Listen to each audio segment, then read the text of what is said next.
오늘 우리가 선교 주일을 맞이합니다.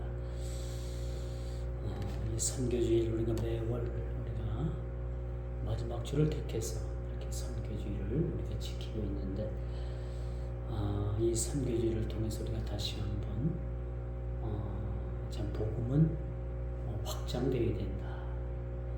복음은 누구에게 의해서든지 이것이 전해져야 된다는 것이 복음의 사명이고, 또 오늘 저와 여러분들을 부르신 하나님의 그런 목적 가운데 하나일 수 있다라고 말씀드릴 수가 있습니다. 그렇게 절박한 이 복음을 전하는 그런 사명을 우리가 가지고 있음에도 불구하고 최근 그 통계를 보니까 국민 가운데 종교를 가지고 있다라고 대답한 사람이 전체 인구의 36%였습니다. 굉장히 낮은 율이죠. 그렇죠? 얼마 전까지만 해도 기독교가 전 국민의 25%가 기독교 인구라고까지 얘기가 나왔던 때가 우리가 엊그제 같은데, 최근 들어서 우리가 조사기관에 의해서 통계를 그렇게 냈는데, 국민 전체 가운데 36%만이 종교를 가지고 있다. 그 종교 속에는 기독교도 있을 것이고, 불교, 유교, 그렇죠? 가톨릭, 여러 등등 다 종교가 있을 것입니다. 이걸 통틀어서 전체 인구의 36%라고 하니까 상당히 낮은 수치가 아닐 수 없다라고 볼 수가 있습니다. 그리고 또 하나의 그 조사를 했는데요, 아주 충격적입니다.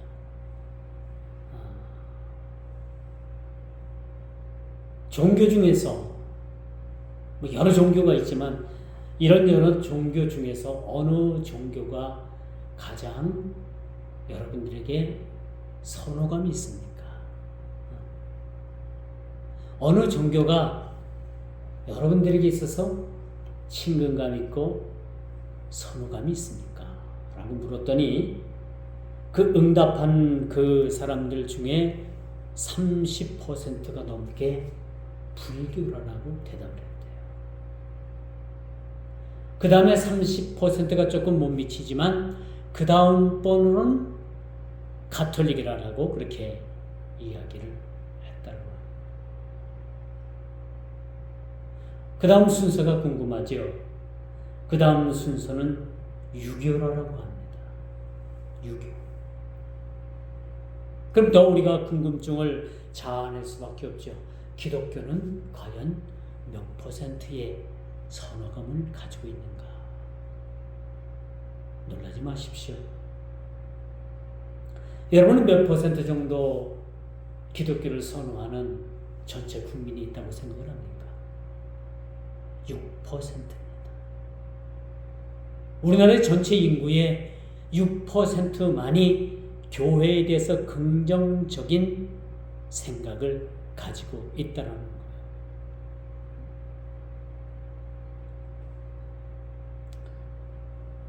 이쯤 되면은 우리 교회가 상당히 이제는 모든 면에서 어려운 상황에 놓이게 되진 않는가라는 생각을 한번 가져봐요. 더 심각한 것은요, 코로나 팬데믹 이후에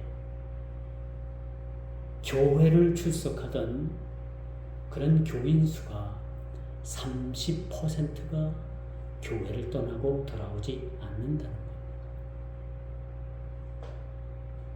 놀라운 사실이에요.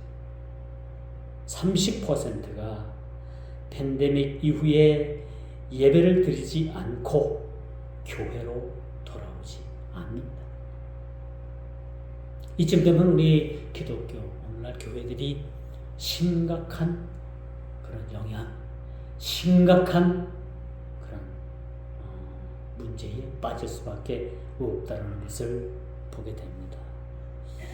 이제 교회는요, 어찌 보면 더 이상 세상에 희망을 주는, 교회는 어찌 보면 세상에 더 이상 희망의 대안이 될 수 없는 상황까지 내몰릴 수도 있다라는 것을 우리는 생각해 봐야 합니다. 그런데 오늘 본문에 보니까 1절부터 뭐라고 말씀을 해요? 하나님께서는 나의 종 나의 야곱아, 내가 택한 이스라엘아 이제 들으라 라고 말씀을 합니다. 내가 너를 만들었고 너를 모태에서부터 지어낸 너를 도와 줄 여호와가 이같이 말하노라. 그렇죠? 그리고 너는 내 것이라.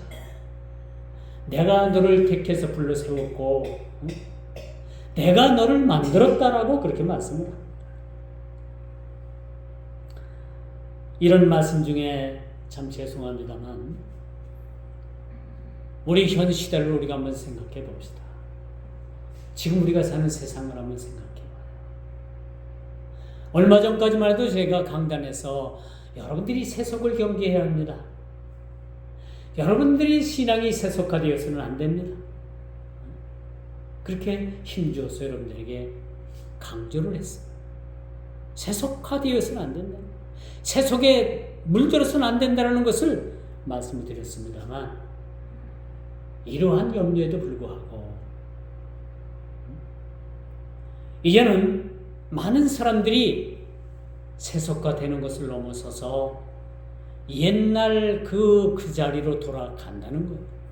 완전히 옛사람으로 돌아간다는 겁니다. 이건 세속이 아니라 환속이라고 어느 분이 그런 말씀을 하시더라고요.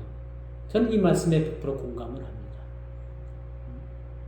세속화되었지만 그래도 신앙의 문의는 어느 정도 가지고 있었던 거예요. 그렇죠? 세속되었지만은 그래도 어느 일부분은 믿음의 신앙의 모습을 가지고 있었습니다만 요즘 세상은 이런 세속을 뛰어넘어서 환속이로 다시 세상 속으로 들어갔다는 겁니다. 완전히 옛사람으로 돌아간 그러한 사람들이 부지기수라는 거예요. 이걸 환속이라고 그렇게 얘기를 합니다. 여러분, 환속화됐다는 것은 이제 신앙인에서 무신앙으로 빠진 거예요. 과거로 돌아갔다는 이 선언과 함께 급속히 여러분 이제는 신앙인의 모습은 잃어버리고 완전히 세상 사람들과 똑같은 모습을 하고 그렇게 살아가게 된다는 모습을 우리가 보게 됩니다. 이게 실질적으로 오늘날 이렇게 일어나는 현상들이라고 우리가 말씀드릴 수가 있습니다. 그런데 오늘 주님께서 뭐라고 말씀하셔요? 너희는 내 것이라 라고 소유권을 그렇게 주장을 합니다. 모든 사물에는 주인이 있죠. 모든 사물에는 주인이 있는 겁니다. 그런데 우리 한 개인을 우리가 놓고 봤을 때 저와 여러분들의 참 주인이 누굽니까? 여러분들의 주인은 누구라고 생각을 해요? 누굽니까? 우리 주님이시죠. 주님께서 우리를 피로 우리를 그 피값으로 우리를 사신 거예요. 그래서 우리는 마땅히 우리의 소유는 주님인 거예요. 그렇죠? 그래서 나의 나된 것은 오로지 주님의 은혜일 뿐만 아니라 내 삶 전체가 나라고 주장하지 않고 나는 주님의 것이라고 주장되어지는 것이라고 말씀드릴 수가 있는 겁니다. 여러분 잊지 마십시오. 우리의 소유권은 나에게, 여러분들에게 있는 것이 아니라 주님께 있는 거예요. 여러분이 살고 있는 집은 누구의 소유입니까? 여러분들의 소유입니다. 그렇다면 여러분 자신의 소유는 누굽니까? 바로 주님이신 거예요. 그렇게 오늘 본문 전체가 44장 전체가 이 전반부에 보면은 주님께서 너희 참 주인이 누구냐? 라는 것을 그렇게 말씀해 주고 있는 것을 우리가 보게 됩니다.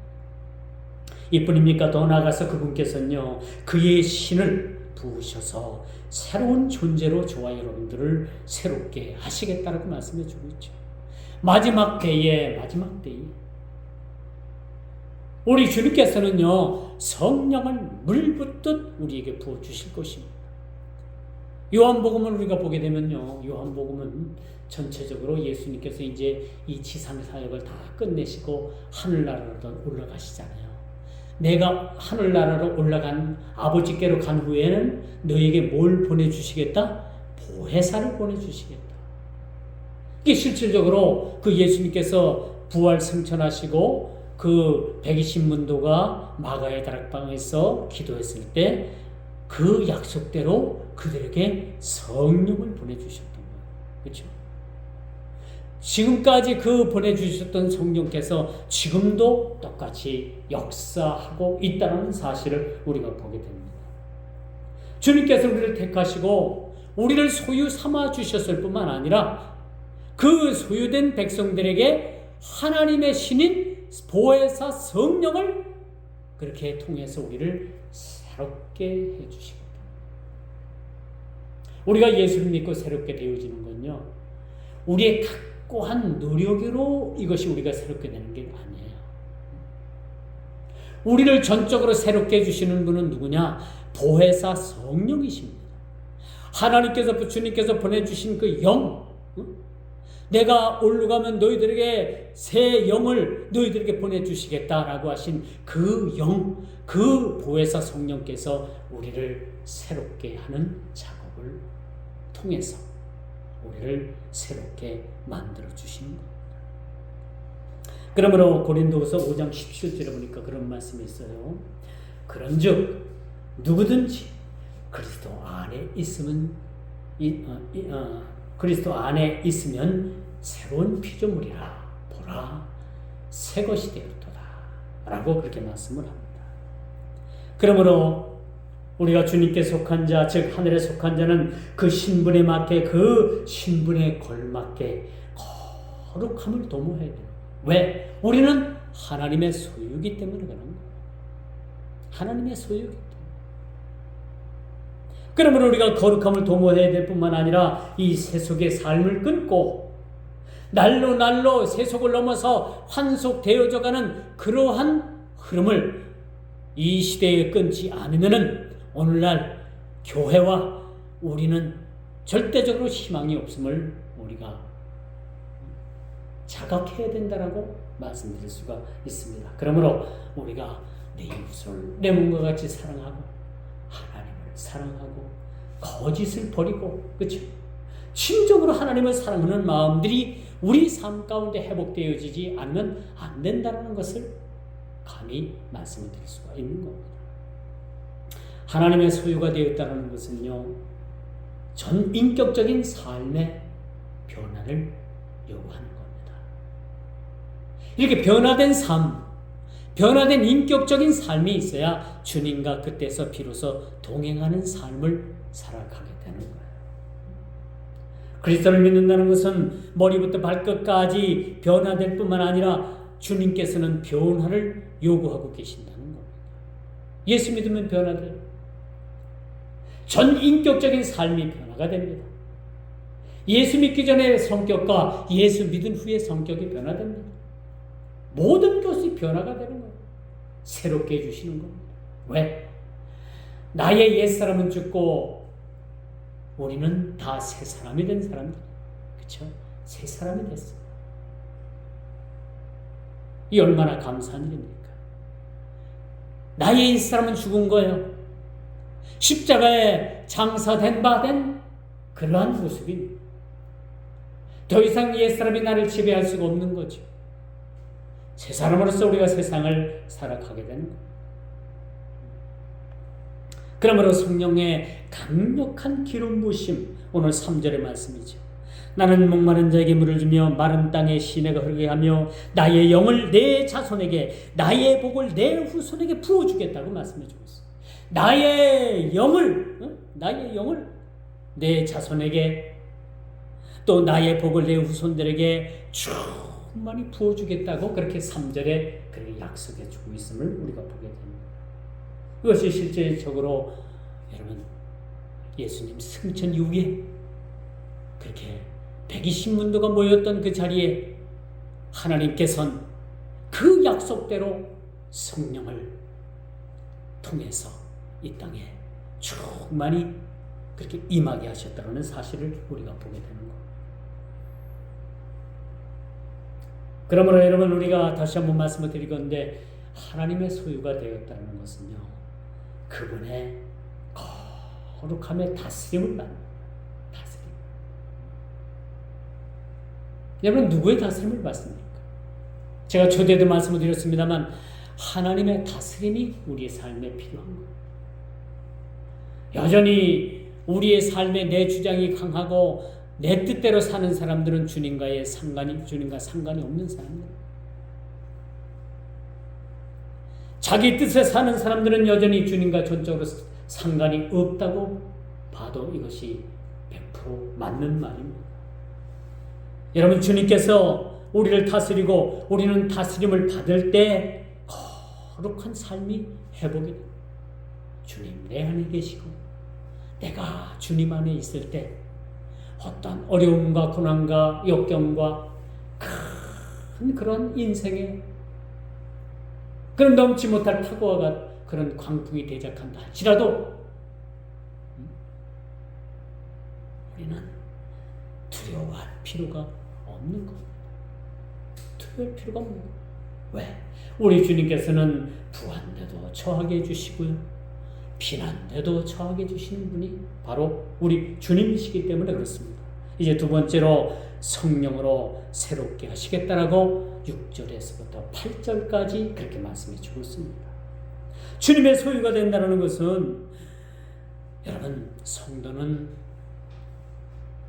어떻게 우리가 거듭나고 어떻게 구원을 받습니까? 우리가 어떻게 구원을 받아요? 물과 성령으로 거듭나야 합니다. 물과 성령으로 거듭나야 합니다. 물은 뭘 뜻합니까? 예수님께서도 세례를 받았듯이 세례를 얘기해 주고 성령은 뭘 얘기해 주고 있습니까? 불같은 뜨거움의 체험, 그 불세례를 통해서 또 한 번 우리에게 세례를 베푸시는데 물과 성령으로 거듭날 때에 우리는 구원을 받게 되는 거예요. 여러분 세례를 받았죠. 그렇죠? 성령의 세례를 받았죠. 성령의 세례 받았습니다. 우리가 예수 믿기로 작정을 하면 그 시부터 예수 성령께서 우리 삶에 오셔서 좌정하십니다. 우리는 거룩한 성령을 모시고 사는 사람들입니다. 그렇기 때문에 우리가 거룩한 성령을 모시고 사는 사람들은 가야 될 때, 아니 갈 때, 해야 될 말, 아니 할 말, 먹어야 할 것, 아니 먹어야 할 것, 다 구분이 지어지는 거 아닙니까? 그렇죠? 구분이 지어지는 거. 이렇게 성령을 모시고 사는 사람들이 이렇게 구별된 삶을 살게 되는 겁니다. 반면에 세상으로 사는 사람들은 죄를 지어도 그 죄를 죄로 여기지 않습니다. 이것을 양심의 화인맞았다고. 죄를 짓고도 그 죄를 죄로 여기지 않는 거예요. 요즘 흉악범들이 얼마나 날뛰니까. 요즘 모방범죄도 많이 그렇게 발생하는 것 같아요. 어디 공원 산책을 무서워서 어디 하겠습니까? 그렇죠? 이런 시대 우리가 살아가고 있습니다. 그래 붙잡혀서 하는 말이 떳떳한 거야. 떳떳한 거. 자기 생각이 떳떳하고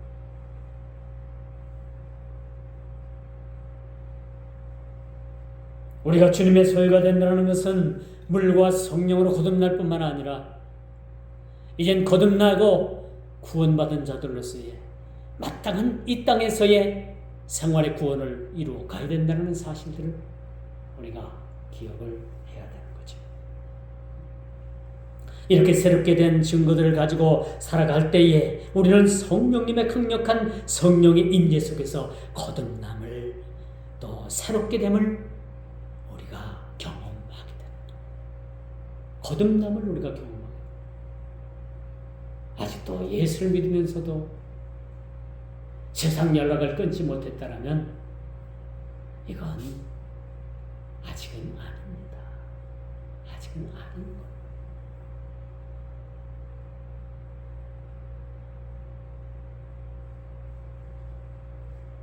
거듭난 성도의 신앙의 고백은 유일하신 하나님과 동행하는 것.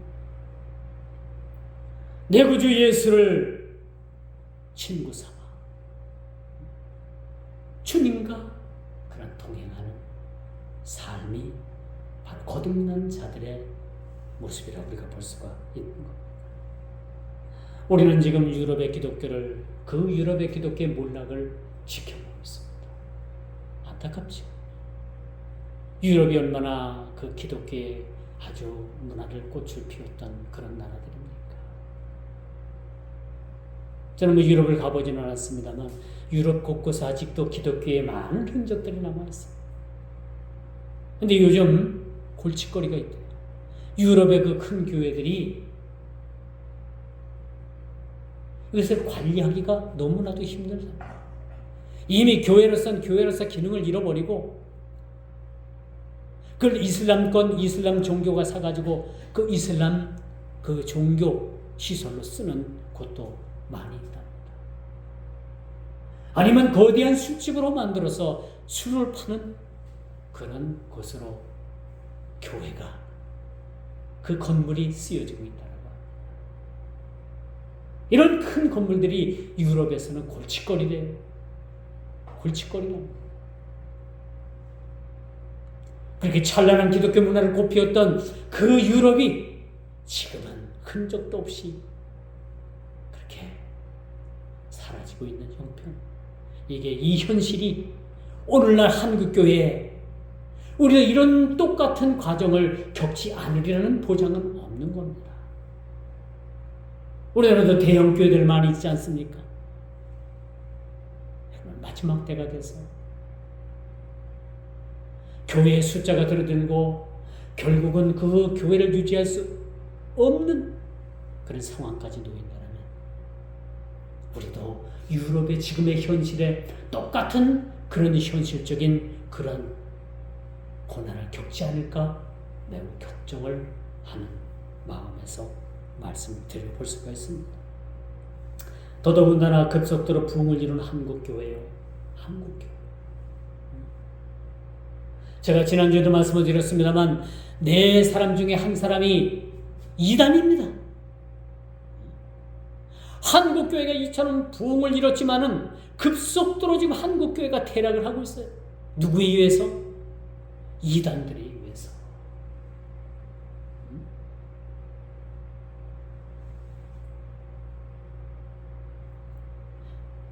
4명 중에 1명이 이단이란 말이에요. 이들에 의해서 한국교회가 지금 완전히 와해되고 있는 모습을 우리가 보게 됩니다. 이건 비통하기 이를 데 없는 사실입니다. 한국교회가 급속도로 짧은 시간에 부흥을 했지만 이걸 지키지 못하고 포도원을 하는 그 여우 한 마리 때문에 포도원이 지금 완전히 망가지게 됐거든요. 이런 사실을 우리는 직시해야 합니다. 이것은 분명히 한국교회의 위기입니다. 7절이죠. 주님께서 나 외에 참신이 있느냐라고 말씀하죠. 이게 마지막 때 일어나는 또 하나의 현상이에요. 내가 영원한 백성을 세운 이후로 나처럼 외치며 알리며 나에게 설명할 자가 누구냐? 있거든 될 일과 장차 올 일들을 그들에게 알릴지어다.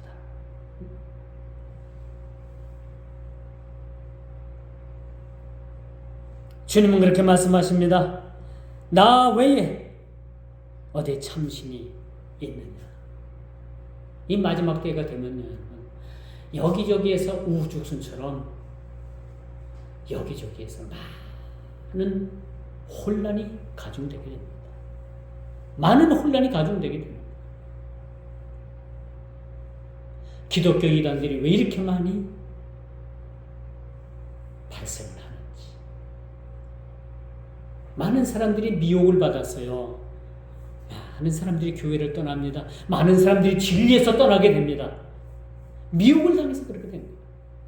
이 마지막 때가 되면 혼미하는 영들이 사람들의 마음을 사로잡아서 혼미케 만들어요. 혼미케. 이미 여러분 휴대폰에 하루 종일 빼앗겨가지고 휴대폰 없으면 못 사는 그런 세대들이 얼마나 많은지 압니까?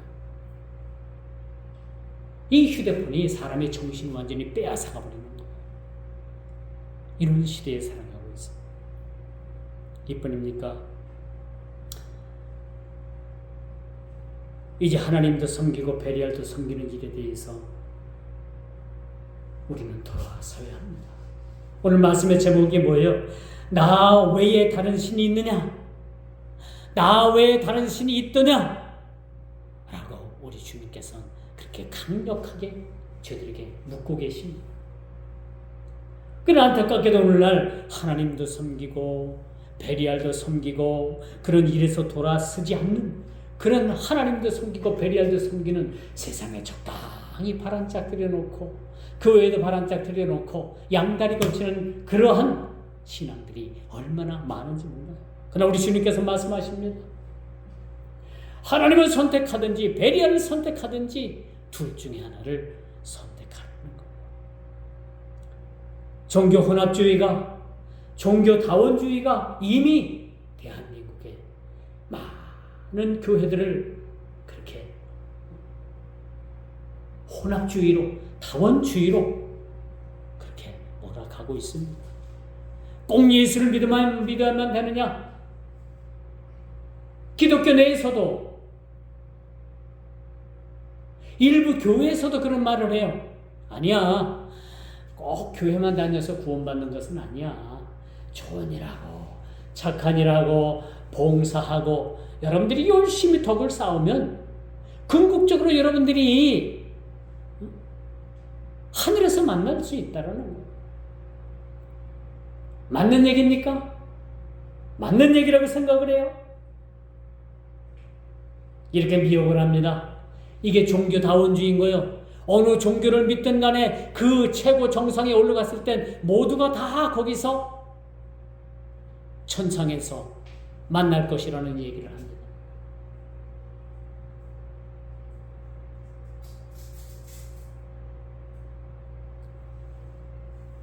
이렇게 종교다원주의가 대세를 이루는 이 시대에 우상의 어리석음과 무익함을 깨닫는다는 것은 참 우리들에게 있어서 이것이 아주 중요한 일이라고 말씀드릴 수가 있습니다. 무엇이 진리고 무엇이 비진리인가? 뭐가 진짜고 뭐가 가짜라는 그런 것을 여러분들이 이제는 분별할 아주 중요한 시대에 우리가 살아가고 있다는 거예요. 이것이 이거 같고 저기 가면 저기 저거 같고 그냥 바람에 흔들리듯이 그 악인이 그 바람에 나는 겨와 같은 모습으로 여기저기 막 휩쓸려 그렇게 가는 모습을 우리가 보게 됩니다. 이게 마지막 때가 되면 여러분요 아주 점점점 아주 심각한 문제로 이것이 대두가 될 것입니다. 지금 우리는 우리 주위에 후쿠시마 원전 문제로 인해 가지고 아주 어민들이 지금 죽을 상이고요. 어떤 분들을 보니까 그 후쿠시마 원전 그 원전수를 그 방류하기 전에 회나 실컷 먹자 해가지고 횟집에 가서 회를 실컷 먹었대나? 그럼 그 이후에는 어떻게 할 거예요? 이제 안 먹을 거예요? 어떻게 할 겁니까? 이렇게 우리는 어려운 그러한 모든 환경 속에서 살아갑니다. 이뿐입니까? 정치인들의 범죄 리스크는 점점점 불어나가지고 우리를 얼마나 엄청난 우리들에게 피로감을 그렇게 우리들에게 주고 있지 않습니까? 여러분 마지막 때가 되면 혼미한 영을 그렇게 부어가지고 멀쩡한 사람도 혼미하게 만들어가지고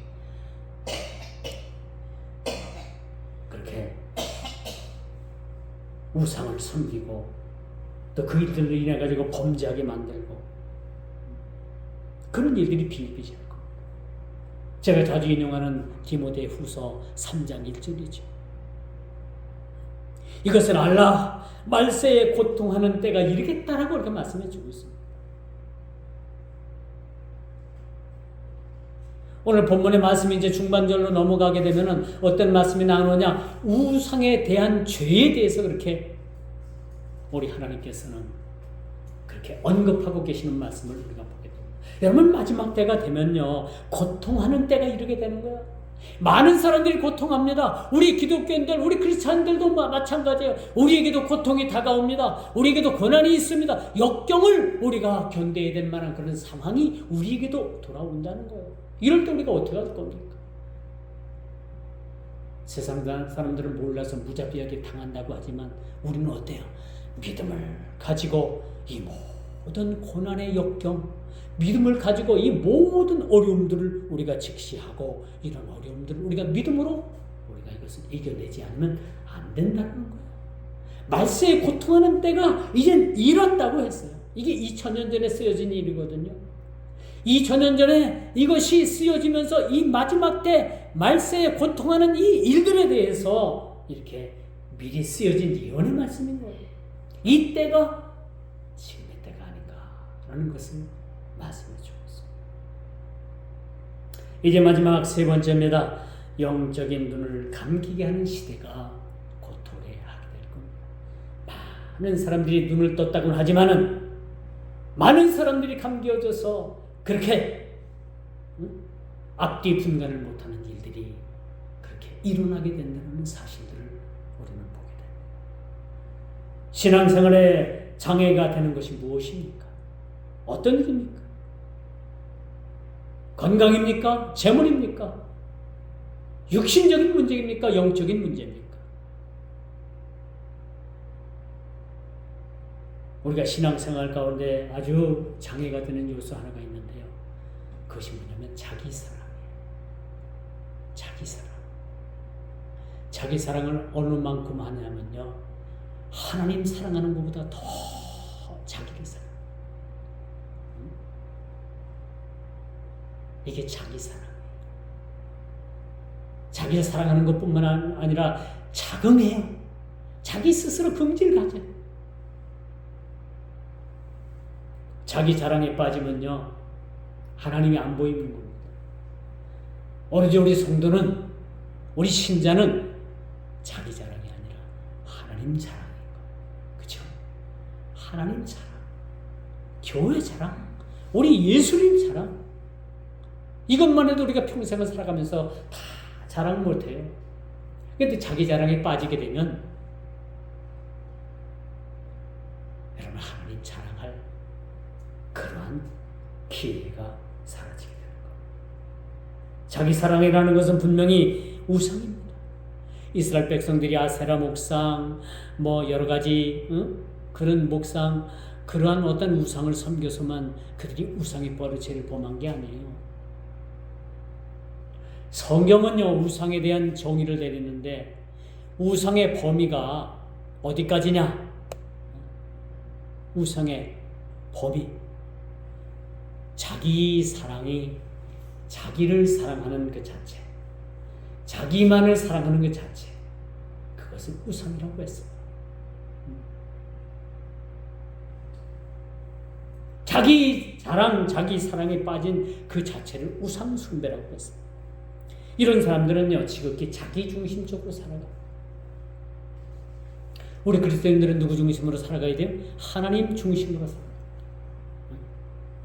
말씀을 우리가 읽고 말씀을 지표 삼아서 그 말씀이 나의 삶의 길라잡이가 되어서 지표가 되고 바로메터가 돼서 나를 인도하는 그러한 말씀이 되어지게 되는 것입니다. 근데 자기 중심에 빠진 사람은요, 자기 생각대로 살아요. 자기 생각. 이 사사기 마지막 부분은 아주 의미심장한 말을 우리들에게 해주겠죠. 사람들이 왕이 없으므로 자기 생각대로, 자기 옳은 대로 행하며 살았더라. 그런 얘기가 나와요. 그렇죠? 이 말은 왕을 달라는 거예요. 제가 전에도 여러분들에게 말씀을 드렸지만은 하나님은요, 우리 인간들 중에서 왕을 뽑아 세워가지고 왕을 통해서 정치하고 다스리게 하는 것을 원치 않으셨어요. 하나님은 어떤 걸 원하셨느냐? 하나님의 백성들은 하나님의 다스림을 받고 하나님의 왕이 되는 그러한 정치를 원하셨던 거예요. 요즘 뭐 대통령에 대해서 욕들을 많이 합니다. 뭐 어떤 분들은 막 쌍욕을 하고, 그런 얘기를 들으면은, 대통령이 되는 것도 쉽지 않지만은, 대통령이 돼가지고 저런 쌍욕을 맞고, 그쵸?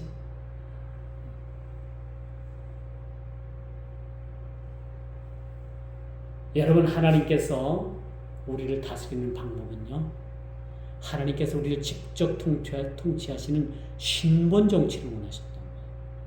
인본 정치가 아니었어요. 그런데 이스라엘 백성들은요, 왕을 달라는 거죠. 왕을 주시오, 왕을 주시오.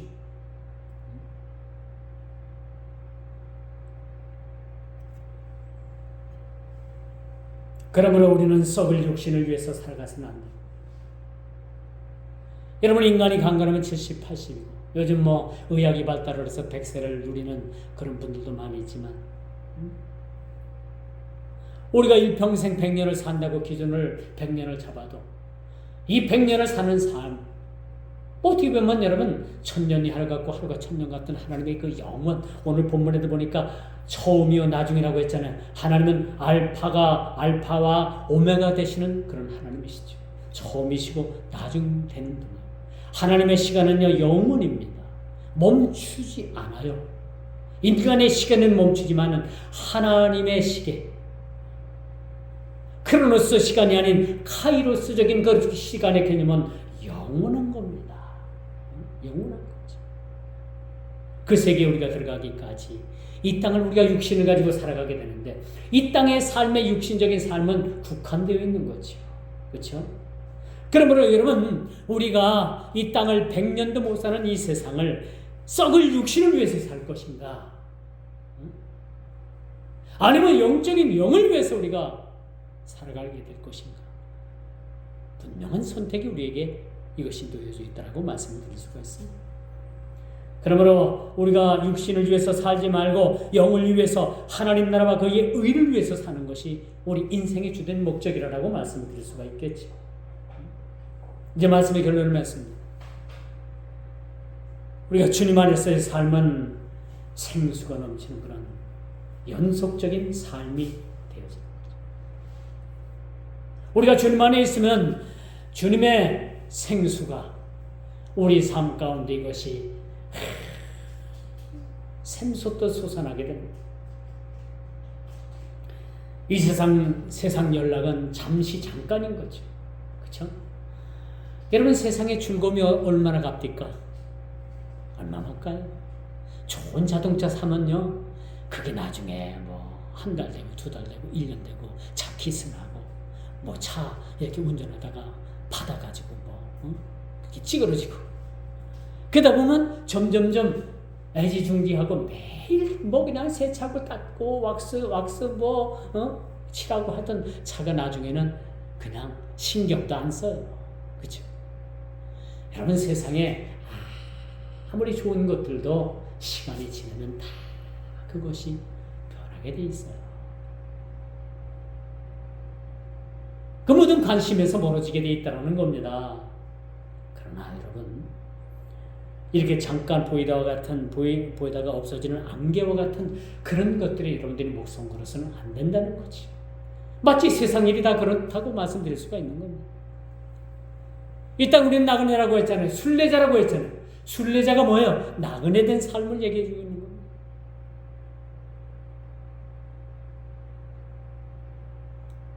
우리가 순례자의 길을 사는 삶은 잠시 세상 우리가 살아가는 그런 존재들임에도 불구하고 이 땅을 그런 나그네와 같은 삶을 통해서 영원한 그 처소를 우리가 소망하게 된다는 사실을 보게 되는 거죠. 이제 우리를 부르시고 우리가 목마를 때 바위를 쳐서 생수를 주시고 마른 땅에 생수가 흐르게 해 주신 그 주님, 그 성령을 자손들에게 주시니 너무나도 아주 귀한 말씀이 나오죠. 3절의 말씀이죠. 나의 영을 내 자손들에게 주며 나의 복을 내 후손들에게 주겠다 라는 이 약속을 우리가 여러분 붙잡을 필요가 있다는 거예요. 이 말씀은 여러분들이 붙잡아야 돼요. 이게 희망이 되어야 되고 여러분들이 자손들에게 물 흘러듯이 그 믿음의 계보가, 신앙의 계보가 흘러내리도록, 내려가도록 이 말씀이 여러분들의 삶의 중심이 되고 이 말씀을 통해서 여러분 자자손손 그렇게 복을 받는 그런 가정들이 되기를 축원드리겠습니다. 그래서 이로써 우리 성도는 하늘에 속한 천국의 시민이라는 사실들을 우리가 잊어서는 안 되는 거예요. 그리고 주님 말씀하시잖아요. 이스라엘의 이름으로 존귀하게 여김을 너희들에게 줄 것이다. 나를 믿는 자는 존귀함을 받게 된다는 거예요. 세상에서 없이 여기고 세상 사람들로부터 손가락을 받을지언정 내가 너희를 존귀히 여기겠다라고 이렇게 말씀해주고 있다는 사실. 우리 주님께서 여러분들을 존귀히 여기면 다 된 거지. 그렇지 않겠습니까? 뭘 여러분들이 더 바라겠습니까? 뭘 더 요구하겠습니까?